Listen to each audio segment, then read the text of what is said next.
Senhor Primeiro-Ministro, o Parlamento vive hoje um momento histórico do maior significado. O fim da discriminação no acesso ao casamento civil é uma questão de respeito e de dignidade. E é sobre isso o debate que hoje aqui fazemos. Sobre direitos e a felicidade dos outros, que não são nunca uma ameaça sobre ninguém. Não se pode ficar a meio caminho nestas questões. E é porque não se pode ficar a meio caminho, como disse, que não percebo a sua opção de contaminar o debate sobre o casamento com a questão da adoção e de impor como contrapartida ao reconhecimento do casamento a proibição aos casais homossexuais de serem candidatos à adoção de crianças. Ao escolher introduzir uma discriminação na lei para dizer à sociedade que os homossexuais não podem cuidar de crianças, no momento em que se dá este passo histórico tão importante, o Governo não esteve à altura deste momento, porque quis diminuí-lo com este castigo e com este imbróglio jurídico e constitucional. No dia 17 de dezembro de 2009, uma juíza de Oliveira de Azeméis decidiu entregar a guarda de 2 crianças a um casal homossexual. A decisão foi consensual para todas as partes, da Justiça à Segurança Social. O superior interesse dessas 2 crianças determinava que elas fossem entregues a esse casal, porque eram quem as podia educar e cuidar melhor. Os pais disseram, e nesta notícia vem isso referido: prefiro que as minhas filhas estejam com o João e com o Paulo, que lhes dão carinho e cuidam bem delas, do que numa instituição. Mas imaginemos que a lei do seu governo já existia e que o João já tinha casado com o Paulo. A juíza podia decidir que o interesse das crianças era serem entregues a esse casal. A juíza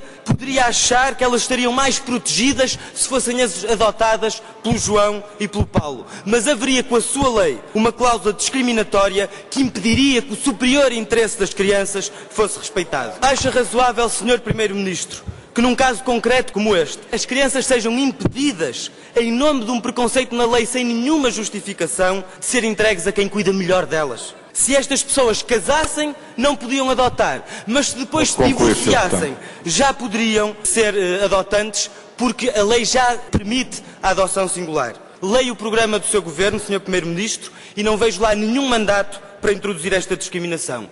A igualdade não se defende de forma mitigada ou envergonhada. A modernidade não é esta hesitação e este meio caminho. Exige o respeito e a igualdade plena. Esta, tirando o orçamento retificativo, é a primeira proposta legislativa que este Governo apresenta a esta Câmara. O que, do meu ponto de vista, não deixa de ser surpreendente do ponto de vista da análise das prioridades do país. 93 mil cidadãos dirigiram-se à Assembleia da República pedindo uma iniciativa de referendo.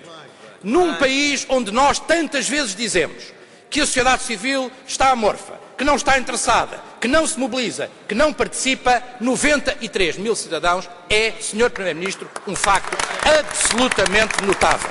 O que eu lhe pergunto, obviamente, é se para si é indiferente ou não esta vontade, porque senão Vossa Excelência dará a ideia de que só é a favor do referendo quando o referendo lhe convém, por vezes o propõe no programa, como foi para o Tratado Europeu, e depois esquece dele, e agora parece ter receio de ouvir os portugueses sobre esta mesma matéria. Vossa Excelência vem aqui e afirma querer combater uma discriminação. Nós somos também contra todo o tipo de discriminações. No entanto, ao querer combater a discriminação, Vossa Excelência apresenta aqui uma proposta que, de facto, cria 2 tipos de casamento. Um casamento com todas as regras de filiação e que tem uma relação com a própria adoção. Um segundo tipo de casamento, onde Vossa Excelência expressamente veda a possibilidade da adoção. Portanto, Vossa Excelência está, em alguma medida, a instituir uma discriminação. E por alguma razão, Vossa Excelência poderia explicar a esta Câmara, na sua proposta, Vossa Excelência veda a adoção. Alguma dúvida o Partido Socialista terá tido sobre essa matéria e alguma insegurança terá tido sobre essa mesma matéria. É óbvio que esta questão pode levantar, e levanta seguramente, uma dúvida de constitucionalidade. O que eu lhe pergunto, Sr. Primeiro-Ministro, é se essa dúvida de constitucionalidade vier a ser verificada, ou seja, se vier a ser declarado que a proposta de Vossa Excelência não é constitucional, como é que pretende sair dessa situação? Aceitará ou não o referendo? Terá ou não a humildade democrática de ouvir os portugueses sobre esta matéria? Sr. Primeiro-Ministro, até que enfim estamos na Assembleia da República a eliminar uma discriminação absurda contida no nosso ordenamento jurídico. Os Verdes consideram que havia todas as condições para que na legislatura passada os partidos comprometidos com a igualdade tivessem resolvido esta questão. assim não aconteceu. Eu gostava de saber exatamente o que é que o Primeiro-Ministro defende em relação à adoção. Neste momento, nós já sabemos que não quer resolver a questão da discriminação em relação à adoção. Os verdes também consideram que a questão do casamento e da adoção são questões distintas e que uma não implica a outra. São opções políticas. E é justamente sobre essa opção política que eu gostava de questionar o Sr. Primeiro-Ministro. Não é para resolver agora, é para resolver quando? É preciso, desde já, perceber se existem vontades para iniciar essa discussão na própria Assembleia da República. Há quem diga que a questão não está suficientemente debatida, essa específica da adoção. Então, aquilo sobre que quero questionar é se há vontade de iniciar essa discussão, retirar dúvidas, abrir horizontes, ouvir especialistas na Assembleia da República. O Partido Socialista estará disposto à abertura dessa discussão? O debate de hoje trata de uma discriminação, mas que tem um simbolismo da maior importância. O debate de hoje tem a ver com a vontade de uma sociedade de remover o preconceito e a insensibilidade. Tem a ver com justiça. O debate de hoje tem a ver com liberdade individual. É, portanto, um momento da maior importância. O Partido Socialista, quando inscreveu no seu programa eleitoral esta matéria, teve bem consciência que este é um momento histórico para dar este passo que, no meu ponto de vista, honra uma sociedade aberta, tolerante e democrática. O que eu não acho possível é que se tente diminuir este passo histórico, fazendo do debate sobre o casamento civil entre pessoas do mesmo sexo, um debate sobre a adoção.